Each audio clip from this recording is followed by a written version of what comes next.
যদি সুষ্ঠু নির্বাচন হয় তাহলে মনে করেন কোন দিকে যে রেজাল্ট যাইবে তা বলা বাহুল্য। কারণ ফোন দিয়ে তো দেশের ভিতরে জানি শতকরা মহিলাদের শতকরা 80% ভোট পড়বে ন্যায় ইনসাফের পক্ষে, এটা শিওর। তারপর তেনজন স্যারের কাছে আমার প্রশ্ন, তারা তো বিতর্কত কিছু খবর জানে, মেকানিজম হবে কিনা, কোনো মেকানিজম হবে কিনা এটা। 54 বছরের ইতিহাস বারবার আমরা ফলো করতেছি, টেনে আনতেছি। এই পরীক্ষাগুলো দিতে দিতে ছাত্র শিবির বলেন, জামাত বলেন, অনেকটা উত্তীর্ণ হয়ে গেছে।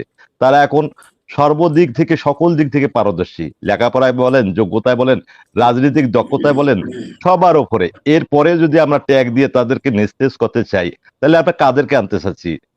আমি আজিজ ভাইকে প্রশ্ন করব যে কুমিল্লা হাসনাত আব্দুল্লাহ সিটের মধ্যে যে বিএনপির একজন ঋণ খেলাপি ছিলেন, উনি আজকে প্রকাশ্যেই বলতেছে যারা হাসনাত আব্দুল্লাহকে ভোট দিবে তাদেরকে হাত পা ভাঙিয়ে দিবে এবং নির্বাচনের পরে বাড়িঘর দুয়ার পুড়িয়ে লাগবে। তো এখনো আমাদের দেশের আইন শৃঙ্খলা বাহিনী কেন তাকে অ্যারেস্ট করতেছে না? আর দ্বিতীয় একটা প্রশ্ন হলো যে আমরা আজকে দেখছি ঈদের আনন্দের মতো, ঈদও এইভাবে আনন্দ হয় না। মানুষ যেভাবে লং বিএনপির দল থেকে বহিষ্কার করা হয়েছে, ওনার সকল পদ থেকে বহিষ্কার করা হয়েছে। বহিষ্কার ভাই কোনো সমস্যার সমাধান নয় তো, বহিষ্কার তো কোনো সমস্যার সমাধান না ভাই। বহিষ্কার তো আপনার যখন প্রশাসন কি করবে সেটা তো প্রশাসনের উপর। এটা আমি প্রশাসনের বিষয়ে তো বলতেছি। বিএনপির বহিষ্কার এটা কোনো, হ্যাঁ বিএনপির বহিষ্কার কোনো, এটা কোনো আইনগত কোনো কিছু না। বিএনপি 7,500 8,000কে বহিষ্কার করছে, এখন তো পুরাগুলো আবার দলে নিয়ে আসছে। তাহলে এই বহিষ্কারের কি মানি আছে? বিএনপির এই বহিষ্কারের তো কোনো মানি নাই। এখন আমাদের কথা হলো, যারাই আজকে সারা বাংলাদেশে আমরা কি দেখতে পাচ্ছি, আমাদের দেশপ্রেমিক সেনাবাহিনী যারা, তারা অত্যন্ত দেশপ্রেমিক, তাদেরকে আমরা ধন্যবাদ জানাই। সারা বাংলাদেশে যেভাবে আমাদের অভিযান চালাইছে, আর সমস্ত অস্ত্রবাজ হইলো যারা যারা ধরা খাইতেছে সব বিএনপি। আমরা মনে করি এই কথাটা যে আগামীর যে সময় আছে আর কি, আর সামান্য সময়, এই সময়ের ভিতরে যেন আপনার বাকি অস্ত্রবাজগুলা যেন ধরা পড়ে, আপনার এই সরকারকে এই আহ্বানটুকু জানাই। আসসালামু আলাইকুম রহমতুল্লাহ। ধন্যবাদ। ইব্রাহিম বলেন, কার কাছে প্রশ্ন? আনমিউট করতে হবে, মিউট আছেন। আসসালামু আলাইকুম ওয়া রাহমাতুল্লাহি ওয়া বারাকাতুহু। 54 বছর আগে কি বলছে না বলছে, কি করছে, এটা নিয়েই আলাপ আলোচনা হয়। এই 54 বছর পর্যন্ত এটাই শুনতেছি। কিন্তু 17 বছরে ভারতের তাবেদার কইরা, ভারতের দাসগিরি কইরা, ভারতের গোলামি করে দেশটাকে ধ্বংস করছে। টকশোতে মনির ভাই একবারও কারো মুখে শুনি না যে ভারতের গোলামি করছে।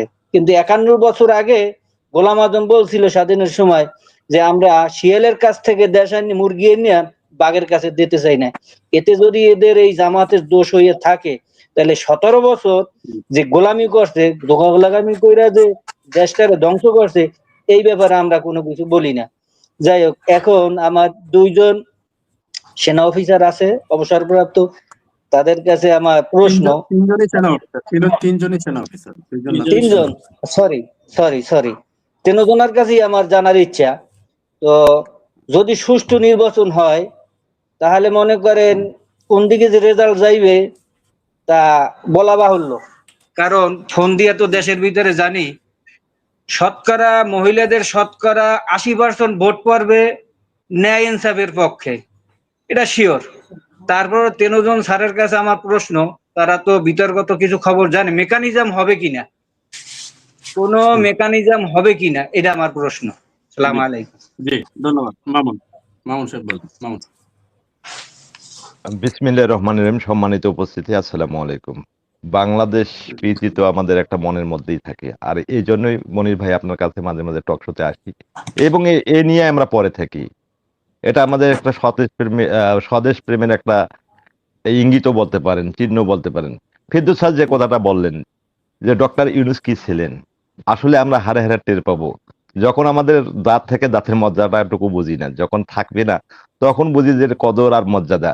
ডক্টর ইউনূস যে দেশের জন্য কি করছে, যেদিন থাকবে না সেদিন বুঝবো। ডক্টর ইউনূস তার নিজের যোগ্যতায় অনেক বড় হয়েছে, বরং বাংলাদেশকে সম্মানিত হয়েছেন ডক্টর ইউনূসের কারণে। আজকে অনেক দেশ ডক্টর ইউনূসের জন্য বাংলাদেশকে চেনে। আমি একটা কথা বলি, স্যারেরাও তো অত্যন্ত দেশপ্রেমিক, সেই হিসেবে স্যারদের প্রশ্ন করি। 54 বছরের ইতিহাস বারবার আমরা ফলো করতেছি, টেনে আনতেছি। এই পরীক্ষাগুলো দিতে দিতে ছাত্র শিবির বলেন, জামাত বলেন, অনেকটা উত্তীর্ণ হয়ে গেছে। তারা এখন সর্বদিক থেকে, সকল দিক থেকে পারদর্শী। লেখাপড়ায় বলেন, যোগ্যতায় বলেন, রাজনৈতিক দক্ষতায় বলেন, সবার উপরে। এরপরে যদি আমরা ট্যাগ দিয়ে তাদেরকে নিস্তেজ করতে চাই, তাহলে আমরা কাদেরকে আনতে চাচ্ছি? তাই স্যারদের কাছে একটা আহ্বান জানাবো, যেহেতু তারা বাংলাদেশের জন্য অনেক কিছু করেছেন, তারা যদি একটা জিনিস করতে পারেন, সেটা হচ্ছে যে বাংলাদেশের জন্য এবার নিরপেক্ষ একটা ইলেকশনের জন্য তারা ব্যর্থহীন কণ্ঠে ঘোষণা করতে পারেন, এবং তাদের যে ওই প্ল্যাটফর্ম থেকে, যেহেতু তারা বাংলাদেশ সেনাবাহিনীতে চাকরি করেছিলেন, সেনাবাহিনীর কাছে যদি আহ্বান করেন যে এবারে যাতে ইলেকশনটা স্বচ্ছ আর নিরপেক্ষ হয়, এখান থেকে বোঝা যাবে বাংলাদেশের মানসিকতা কোন দিকে যাচ্ছে, ন্যায়ের পক্ষে না অন্যায়ের পক্ষে।